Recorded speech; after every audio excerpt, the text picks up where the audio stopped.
हाल दे लाल बशीर होना मैं तो बड़ा थक गया हूँ। टोर टोर थक कितना गया टूरे हैं। नंबरदार ते घर वजना है ए हाल मैं तो गया थक मैं आप थक गया थक गया अच्छा ए हाल ए रास्ता में दे ए वेंदे मैं तो ए वेंदे नहीं ए वैसी ए वैसी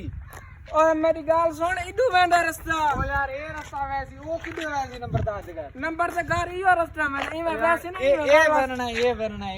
वो नहीं बनना रास्ता वदा मैं तू है ओदा तो तू है तो बात मेरी मान इदू वैसी रास्ता इदू वैसी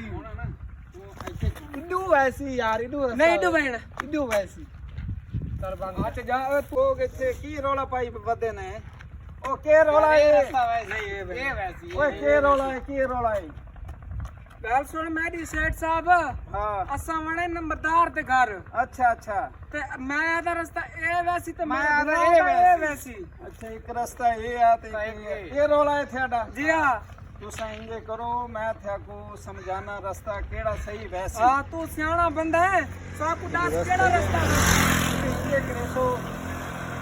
ये रास्ते नाल वैसो 2 किलोमीटर हां इस रास्ते ना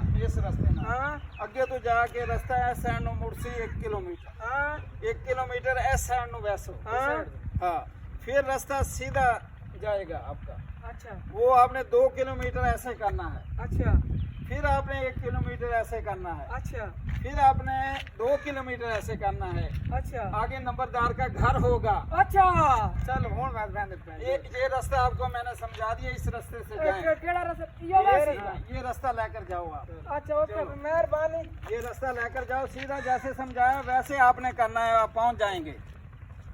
सियाने आए सीगे सियाने बड़े सियाने बनते सीगे इन्होंने मैं रास्ता समझाया है ये